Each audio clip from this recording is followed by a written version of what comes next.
Hello and welcome to The Actual Magicians. Yes, I am an Actual Magicians bookshelf, where in this series we're taking a deep dive into the Shakespearean and biblical references within the Waite-Smith Tarot. This is episode 2 and we're going to be looking at the Seven of Wands and answering the question, why the mismatched shoes? And I can hope to tell you exactly why that is and the reasons for it. And again, all of this is in our book, Secrets of the Waite-Smith Tarot, with myself, Marcus Katz, and co-author Tali Goodwin, published by Llewellyn in 2015. And all of this information and a lot more you can find in that book.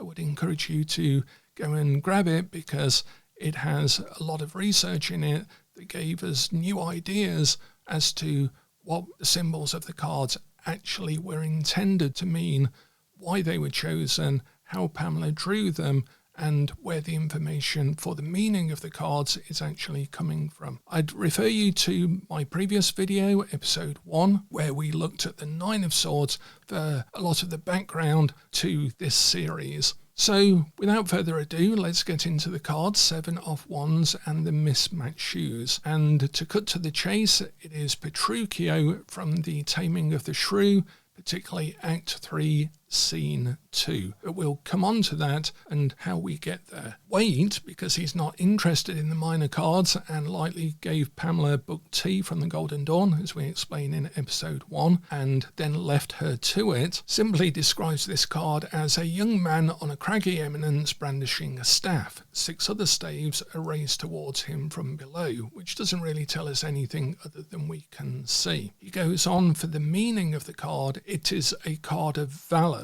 4 on the surface, 6 are attacking 1, someone who is valorous, who has, however, the vantage position. I'm reminded of the scene in Revenge of the Sith, where it's over Anakin, I have the high ground. But here we're actually referring to another classic, which is Shakespeare. And Waite actually is using the Golden Dawn description. So let's quickly cut to the Golden Dawn description of these Seven of Wands. Now, they get that from Netzach of Atzilith, which we explored why that is, what they're using the Kabbalah for in episode 1. But Netzach of Atzilith is 7 of Wands. Netzach is 7. Atzilith is the world of emanation, the world of Wands. So Netzach is like this sort of cycles, and it actually means victory. So it's the cycles within a great deal of force, and it's victory against a great deal of force, which is exactly where they've got the meaning of the card from. They actually state it's opposition, yet courage, which again we see on the card. As we mentioned in episode 1, the Waite-Smith Tarot is more of a Golden Dawn deck than a lot of people actually realise or recognise, and it's why the Golden Dawn Book T is a far better and clearer companion for the Waite-Smith deck than Pictorial Key to the Tarot that Waite wrote trying to keep his oath, even though, as we see in this card, the oath of secrecy, that is, of the Golden Dawn teachings, he'd already given Pamela book T so that she could draw the cards. So book T goes on to discuss what the valour of the card is. The valour, the word that Arthur Edward Waite has simply copied by saying it is a card of valour. It's what the Golden Dawn called it. By saying not only is it opposition yet courage, they go on to extend that meaning from Netzach of Atzilith to be possible victory, depending on the energy and courage exercised. Valour, opposition, obstacles and difficulties, yet courage to meet them. So it sort of repeats it a little bit. Quarrelling, ignorance, pretense, and wrangling, and threatening. Also victory in small and unimportant things. Also influence upon subordinates. And we get a little bit of that into the card and into the meaning that Pamela has drawn in with her design to actually get all of those together. So she's particularly gone for the quarrelling, pretense, wrangling and so forth. Also the victory in small and unimportant things. Now, Waite comes back to talk about it by saying not only is it a card of valour, because on the surface 6 are attacking 1 who has, however, the vantage position, but also on the intellectual plane, It signifies discussion, wordy strife in business, negotiations, war, trade, barter, competition. Is further a card of success, for the combatant is on the top, his enemies may be unable to reach him. But the thing with that is a couple of things. One is Waite was always talking about the cards in different worlds, not the Kabbalistic worlds, but the worlds of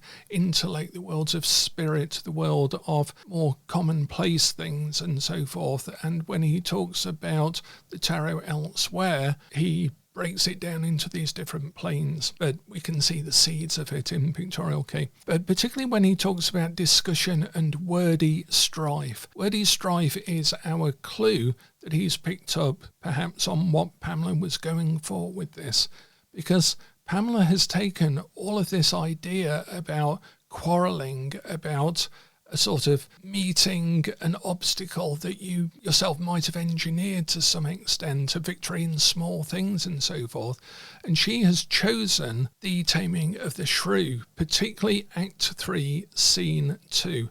And we have a great picture of Petruchio, played by, in this case, Oscar Ashe, around the same time or just prior to Pamela drawing the deck. She would have been very familiar with Oscar Ashe as Petruchio, and you can clearly see something in the photograph, as we'll see in the text that is in Act 3, Scene 2. Petruchio is wearing mismatched shoes. It is not something that Pamela Coleman-Smith and Arthur Edward Waite have thrown in from Freemasonry or to show some sort of imbalance or any of the other interpretations over a century. It would have been plainly obvious to them and to anyone else in their circle, in their audience, which was both theatrical people and esoteric people and people involved in literature and art of the time, the last of the Bohemian circle, that this was Petruchio because he has the mismatched shoes, and it's why he's standing in that position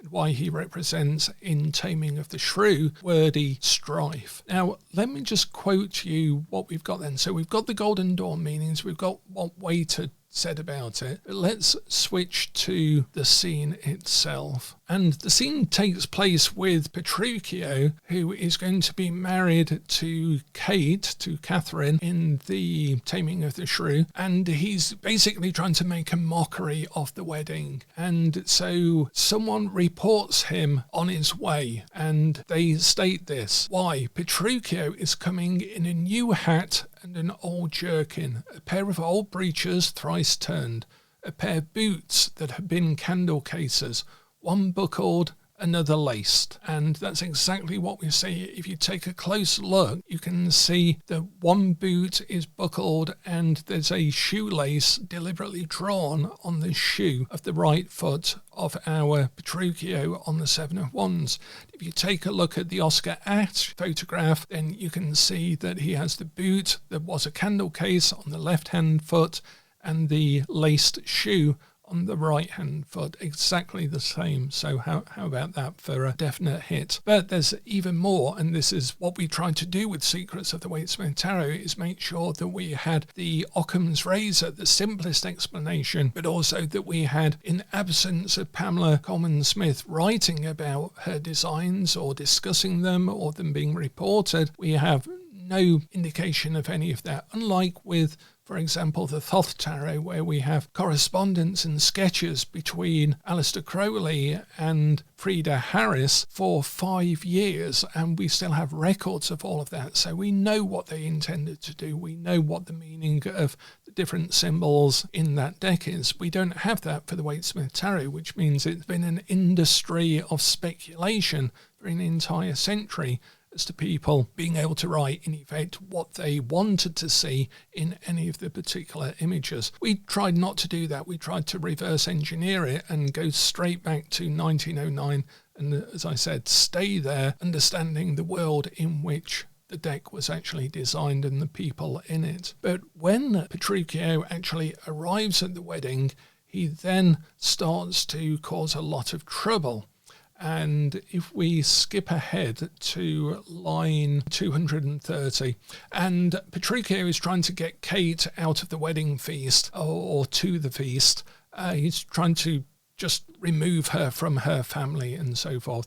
And he says this, and he's with his mate Grumio in this scene. They shall go forward, Kate, at thy command, the family that is. Obey the bride, you that attend on her. And again, he's using his words. He's very much a manipulator by words, Petruchio. And to me, this is that sort of persuasive language that is possibly the wordy strife that we see in the Seven of Wands when it occurs in a reading. To me, nowadays, that really tells me that there's some wordy manipulation going on, perhaps even a sort of gaslighting, although that can also be in the Two of Pentacles from some of the information that we have now about that. It's about miscommunication, disinformation, that's very plain on that card, although it's been lost in the last century in virtually everything that's been written about it.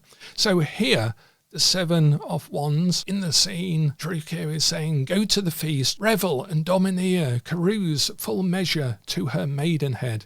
Be mad and merry, or go hang yourselves. But for my bonny Kate, she must with me. Nay, look not big, nor stamp, nor stare, nor fret. I will be master of what is mine own. And he goes on about that for a bit. And then he says, I'll bring mine action on the proudest he that stops my way in Padua. Grumio, draw forth thy weapon. We are beset with thieves. Rescue thy mistress if thou be a man. Fear not, sweet wench, they shall not touch thee, Kate. I'll buckler thee against 1,000,000. I'll fight for you against these people. I'll stand in their way, no matter how many of these people there are, to stop them getting to you, even though she doesn't need protecting, even though he's set all of this up, even though he's the one that is causing their anger and so on with his wordy strife. So this we see in the card again. Not only has Pamela Coleman-Smith taken the Golden Dawn meaning, she's taken what I guess Waite would intend for it, but she has then added a layer of Shakespeare onto that to really further illustrate what is going on in the meaning, in the text description of the Golden Dawn. She has literally brought it to life, and she's used Shakespeare, one of the world's greatest playwrights of all time, in order to do so. So you have Golden Dawn and the synthesis of Kabbalah that was unique and has been unrivaled since it was made. We have Arthur Edward Waite totally immersed in the spirituality of the deck, and seeing it as a initiatory illustration of the secret tradition and so forth. Mind you, he wasn't that bothered about the minor cards whatsoever. We see that 10 years later when he redesigns the tarot, and he designs it as altarpieces in temple work for his FRC with Trinic, and they only do the major arcana, which is another story. But then we have Pamela Coleman-Smith able to encapsulate Shakespeare and add a whole new layer to the meaning. But then, of course, Waite then writes the pictorial key to the tarot to go with the deck. Neither of them write about the tarot publicly after that point. Both of them become more akin to Catholic mystics, occult mystics perhaps in Waite's case, and they don't refer to the tarot ever again. And in fact, by the time of Waite's death, he was talking about it being a delightful little experiment. Even 10, I think, years later, after 1909, when it was first published, Golden Dawn member, or an ex-Golden Dawn member by then, was talking about how difficult it was to get that deck and how few there were, so they had to go back to old European playing card decks of tarot cards, so not the occult tarot or the esoteric tarot or the tarot as we know it now. And so it just vanished in effect. It was promoted as a deck in the 30s to the 50s through women's magazines, as we write about in our other book, Tarot Time Traveller, and then it disappears for about 10 years, and then Stuart Kaplan gets a great idea to publish it as a deck, and that gets in with the late 60s, the early 70s, and the renaissance of tarot from that point, particularly around the year 2000, where it became very popular as people faced the uncertainty of aeroplanes falling out of the sky in the year 2000 and the entire computer system crashing. So there was a lot of uncertainty, and tarot strangely enough, and other things. And then there was the 2012 stuff and so forth. So a whole load of things have then kept tarot alive. But over that century, there was no real explanation of the symbology of the deck, which made it the ideal deck for reading with, because everyone could be right about what they were reading into it. So I hope this has been an interesting deeper dive into the Golden Dawn, into the Shakespearean reference, into the design that Waite and Smith were putting into the deck. And we'll look at another one in our next part of this series of deep dives into the Waite-Smith deck. And as I've mentioned several times, all of this and more is available in Secrets of the Waite-Smith Tarot by Marcus Katz and Tali Goodwin, published by Llewellyn in 2015. Thanks again for your attention. Look forward to talking with you in the comment section. Thanks a lot.